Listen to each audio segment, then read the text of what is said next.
behind the screen. That'd be wonderful. All right. What? Remember not to drink. Oh, yeah. All right. So You said this. welcome to Lake Effect. I guess we'll get started with how did you guys meet and decide to start a band? So I started the band back in high school. Actually, it's cool because our 5-year anniversary is this year. Oh, And awesome. so, like, we were a young band, obviously a high school band, so there was a lot of lineup changes. But, like, he joined the band in 2021, and then we really grew from there. That's good. Right in the middle of the COVID pandemic. Yeah, I'm sure that was Oh, that was interesting. a pain, yeah. And then how did you choose your band name? It's pretty unique. I haven't seen anything like it. So, how I named the band was, like, I wanted to have something unique, but, like, I don't know, like, unique and also had, like, kind of a ring to it. Yeah. And I was researching different words on Webster, and I came across Ataraxis, which means, like, peace of mind and, like, free of stress and anxiety, and I was like, Mental clarity. I just looked it up yesterday. I forget why I was even on the topic, but I Googled it, and Urban Dictionary or whatever popped up for it. Oh, that's awesome. What drew you to the music industry? Like, what made you want to start? I'll let Zaynab answer that one. So I've actually been in music my entire life. I used to play for the Mansfield Orchestra. Ooh. I used to do a lot of, like, jazz stuff. I used to be a tuba player. Ooh. I know I'm, like, kind of small for that. But, yeah, so I've always enjoyed just writing and producing stuff that people enjoy. So entertainment of any sort, really. Yeah. All right, sick. Steve, do you have anything on that? Well, I mean, wasn't a question, like, what drew you into the music scene? Yeah. I don't know, like, there's a lot of good artists. Like, me and him saw a band called Gosnick at the Vortex in Akron, and we always like seeing, you know, all these different artists kind of grow and really, you know, expand their audiences, because it's really cool to see and to, like, be a part of that. I just like the community about it. Yeah. Yeah, that makes So sense. I actually want to point out real quick on that. Steve's kind of unique on that in that he didn't really do music in school. He just kind of picked it up one day and was like, hey, I want to be in a band. Let's just do it. I mean, it was definitely rough, but, like, once I got my feet on the ground and started running, it was awesome. Yeah, that's good to hear. Who would you say are your biggest influences? Oh, so my biggest influences as, like, musicians is definitely Kurt Cobain and John Lennon. Like, those are, like, Nirvana and Beatles are, like, my two favorite bands, and obviously like a lot of other music as well, but, like, those artists, like, I don't know, it was kind of like something to do with, like, soul touching, you know what I mean? It was really soul touching, and, like, for me, like, I like to translate that into my music and really, like, you know, influence people. Same. So I got a lot of inspiration from, like, classical artists. I've played a lot of, like, Beethoven and Tchaikovsky and Chopin, but I've also done a lot of, like, Green Day and, like, 90s era. Yeah. Primus. Yeah.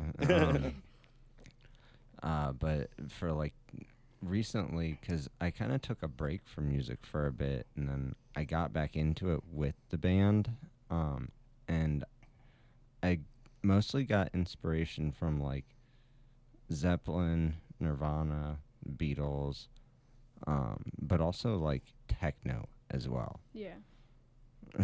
I think that's really interesting, too. It is. Yeah. That's a nice combination. What are your favorite and least favorite parts about this line of work?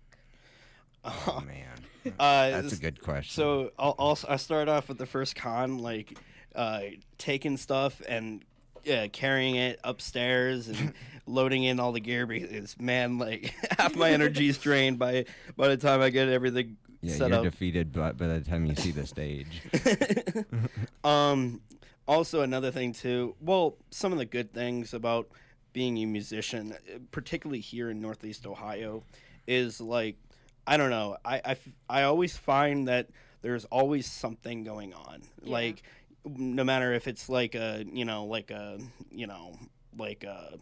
I don't know, like a Irish festival or like, a bunch of different things really. Like Open mics. yeah, and karaoke and stuff. Interviews. Yeah, but like I think that's one of the best parts about being a musician here because like just that community and like I don't know, it's cool.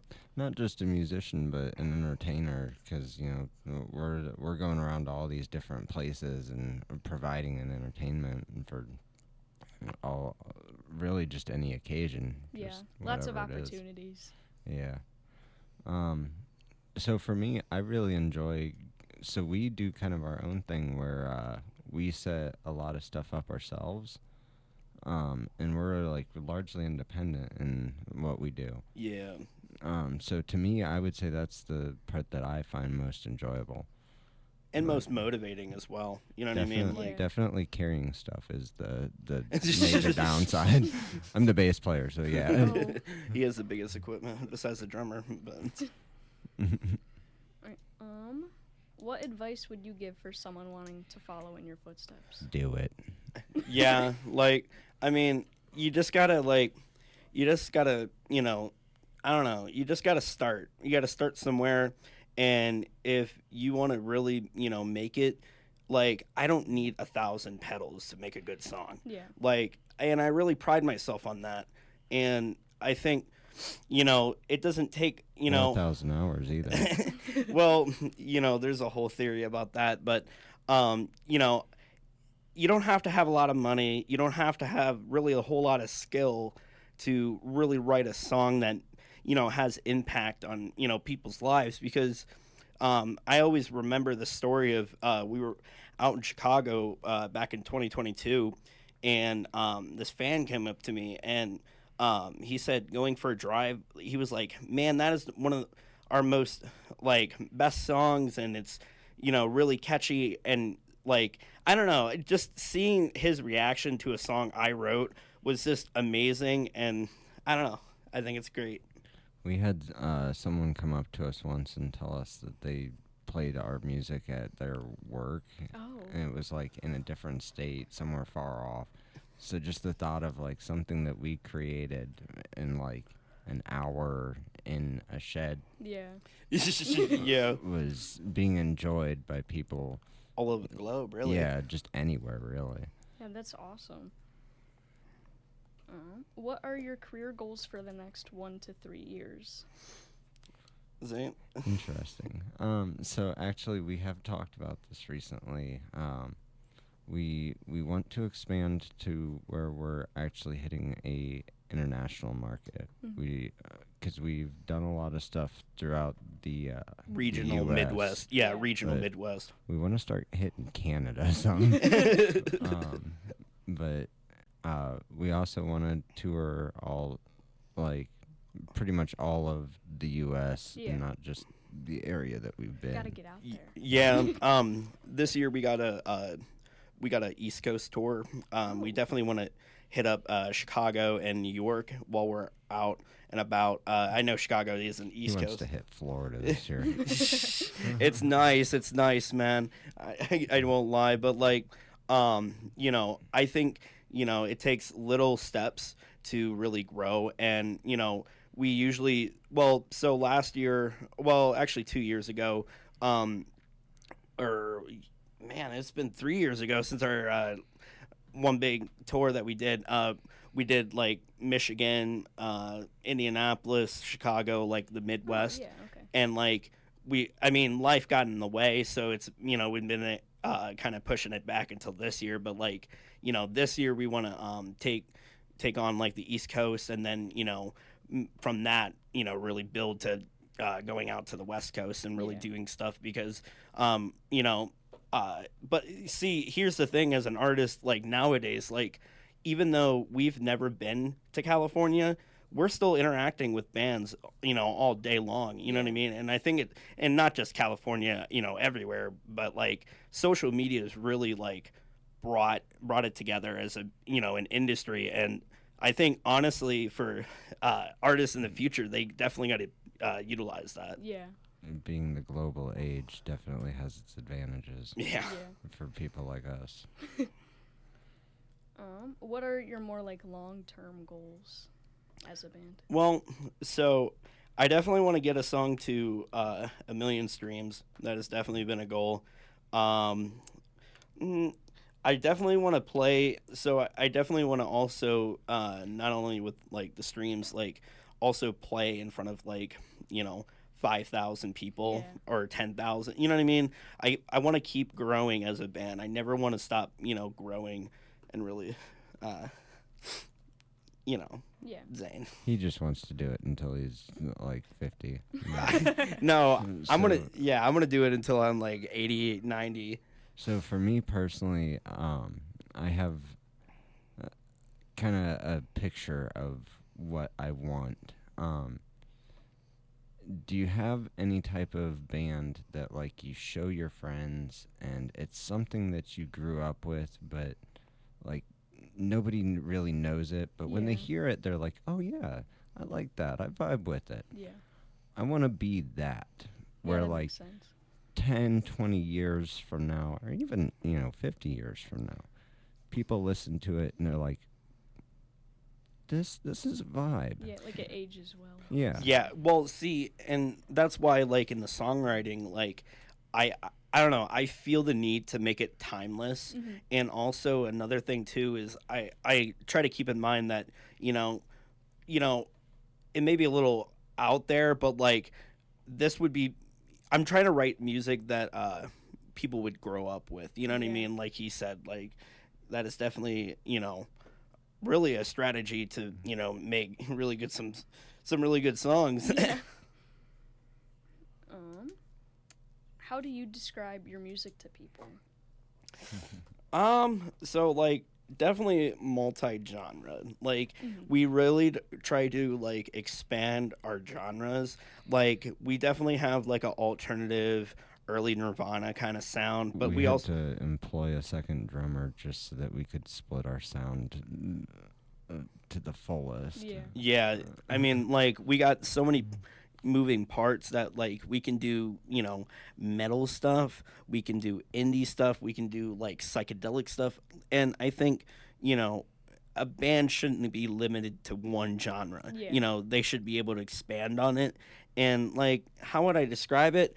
Like some songs, they're hard hitting, they're anger filled and some are just like I don't know, just a vibe and just really I don't know, something you can connect with and really just, while you're cruising down the street or doing the dishes or doing whatever, really.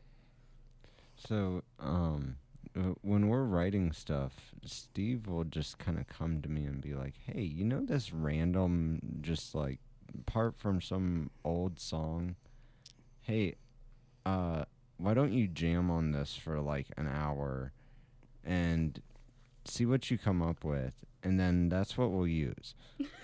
Yeah, I mean, like, I don't know, like, kind of that in the heat of the moment when I'm writing stuff, like, I show him, some of the parts, and, like, he would chime in, and I don't know, it's kind of like a feedback loop, really, because, like, we're able to collaborate, and it's not just us, it's also our two drummers, Julian and Al.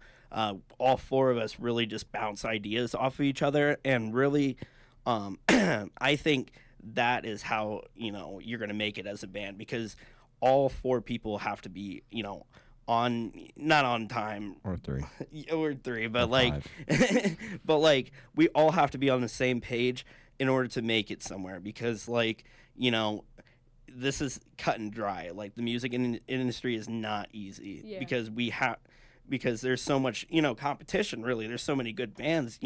How do you stick out from that? You have to be on point and you have to be precise, really. You have to know yourself too. You have to Know your be strengths willing and to stand out where you know you stand out. Yeah. and really exploit that. Yeah. How do you handle mistakes during a live performance? What's a mistake? Dude. Have you ever listened to jazz? So that is one of our biggest strengths as a band, particularly me, Zane, and Al. Like, in a live setting, even if we, mess up a particular part, mentally for me or mentally for all of us, really, we're kind of like, oh, crap. But, like, let's move on to the next part. Yeah. We always listen back to it because we record our sets, and, like, it doesn't even sound like a mistake. Yeah. Like, the people in the crowd wouldn't really even notice it was a mistake to begin with. And, like, I don't know. So Steve has this habit of every once in a while he'll throw a song into like one of our sets for the night, because we'll come up with our set for what we're doing, and he'll just throw in some random song that like we haven't played in 2 years. Yeah. Like, even It's kind of funny. practiced It's kind of funny though. and we'll start it. Everything's going good for like maybe the first 20 seconds. But then something will happen to where like we have no idea what we're doing, and then we'll just break out into another song, and it's so seamless that when we listen back to it, like he said, Yeah. you can't tell. It sounds totally planned. That's awesome. And the ability to do that, like, none of us have a tempo going in our heads. Yeah. So we're just watching for those cues.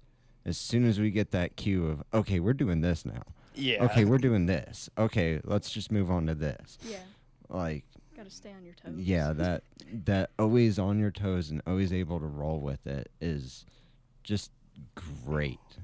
Which I think that was really gained by in 2020. Experience. In 2022, we had I think it was 30 shows in that entire year, which, every show we were getting better and better in terms of like being attuned to each other, in terms of the cues and all that, but also limiting the mistakes. You know what I mean? Like, In tune to the crowd as well. oh yeah, and because really you have to make sure the crowd's having a good time. You know what I mean? And seeing different crowds from like different markets all over, because we travel a lot, so we try to get like a really dynamic range of what we're really doing with this, and it helps to understand like the feel that you're going for with each night, with each show. It's definitely a growing experience. Who are your favorite musicians to listen to? Well, I've actually spent like the last day listening to Gosnick, since Steve pointed them out earlier. Who did I pass out to on the ride up here? I've had like 20 minutes of sleep. Yeah, I don't know. I used to probably been off a monster, but like, Yeah. I don't know. Breakfast of Champions. I definitely like a lot of hip hop as well. Like, some of my hip hop favorite artists would be like Kid Cudi, Kendrick Lamar. Yeah. Also the old Infected Mushroom Also- for me. I think that's an EDM thing, right? Yeah. Also like the whole 90s like East Coast West Coast rap, that is some gold. Like Tupac, like Biggie Smalls, Yeah. that is some good artists. Which also I try to, it's cool because like for me, like I can pull stuff from like the rap community and translate that into the rock community, and kind of it has this like cool like mesh, if you will. And like, I don't know, because we were able to, I don't know, I feel like we also attract hip hop crowds as well because of that. It's a very nice dynamic. Oh, I gave yeah. it some listens, and it's pretty good. I like it Oh, a lot. thank you. What is the biggest problem you've had to overcome so far, whether it's like with traveling or like writing a song? Well, I think honestly, like, so me and Zane, we were living in Canal Fulton, which is like around Maslin, Canton area. Yeah. And we wanted to, he wanted to, long story short, he wanted to buy a house up in Akron, and he invited me to move in with him. And so what essentially happened was, like, during that, like, month or two, like, we couldn't really do anything band related because Yeah. we were, worried about all the, transferring, all the Yeah. moving stuff. But, like, It became an itch. well, and then we kind of like we took a break from the band, and like it was like we dipped down to like 110 monthly listeners, and in that moment we really looked at each other, and as a band was like, do we even want to continue doing this? Yeah. Because it was getting a little too much. But like we kind of dug our heels in, we relaxed. And then we came out of there, started doing shows again, and by the end of the year, we were at like 2,900 monthly listeners. Oh, wow, so that's like, awesome. so we were able to bring that back, which I see, that was probably the biggest accomplishment, if you will, because I know a lot of bands that just end after like 1 or 2 years, like. Yeah. But We faced a couple of challenges like that. I was actually going to mention a couple of years ago when it was just me and you. I remember doing a show where just the two of us went out on stage, and man, it was terrible. I will not lie, it was terrible. Oh, man. But we were so dead set on, we're going to go out there, we're going to have fun, and if it's good, they're going to have fun. Yeah. And people still came up to us afterwards and said, that was great. I felt it. I was dancing along. So, you can always bring the energy to get people into it. Yeah. It doesn't take the dynamic that they say where, like, you have to have a guitarist, a drummer, a bassist, maybe 2 guitarists, Yeah. all this extra.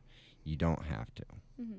I've seen one person go out on a stage with just a guitar and do a more energetic show than a band of 5 people. Yeah. Like doing metal. Yeah. Yeah, like that's crazy too. And it's insane.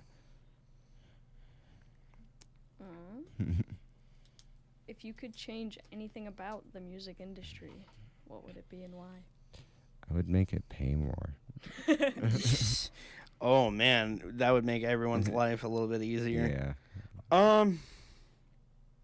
I think there should be a lot more venues like in our area. Like, it's kind of sad to see in like the Akron area with Annabelle's and the Empire closing. Like, really good venues are closing down, but like I just think we should have more venues so that we can all have very diverse crowds at each of them. Yeah. And honestly, like, I feel like that would just help smaller bands getting into places and getting up on their feet as a band. Yeah, opening up more opportunities per se. Right. So, one of the changes I'd like to see, which I do actually see like kind of a resurgence of this, is people just going out and playing music wherever they just decide to. Yeah. And that being like more of a common thing.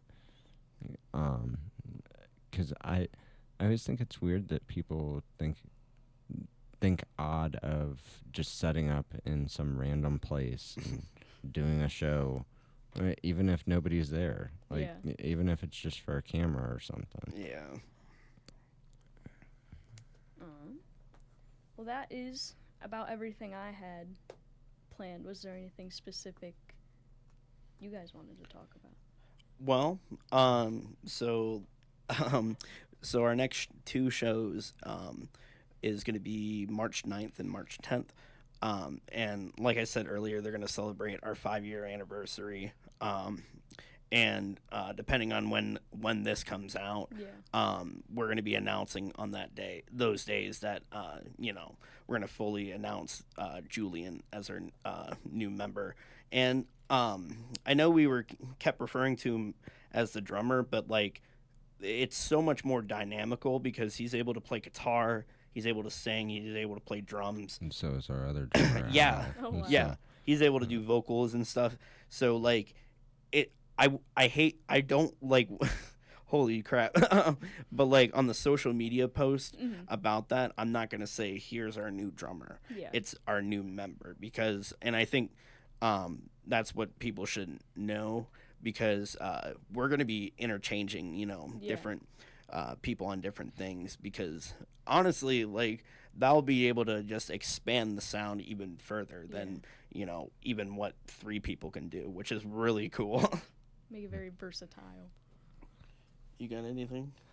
So Steve's gonna go, man, but I like to collect kind of random information. So how long have you been walking for?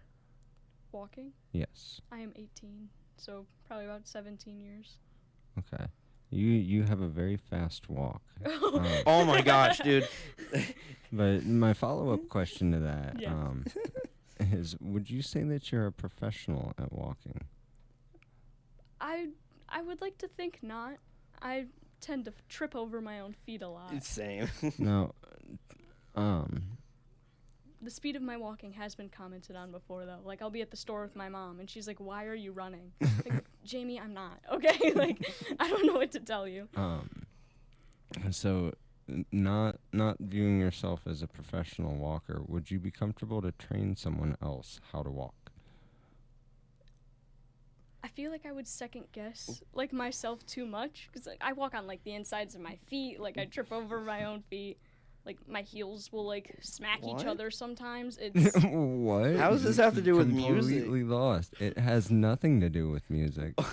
Well, okay, this is a good segue, but Thank you, though. this is a good segue. But like, so on the 9th, we're gonna be playing at Buzzbin in Akron, and then on Sunday, we're playing at the Winchester up in Lakewood, which both of them have been really good to us. So like, it's really cool to celebrate our 5 years, and I think it's crazy that like, we have music that is literally years old. Like, but like, thank you for having us. oh, of course. Thank you for coming on. Yeah, I think this was a really good opportunity. Yeah, it's been fun. Yeah, for sure. All right.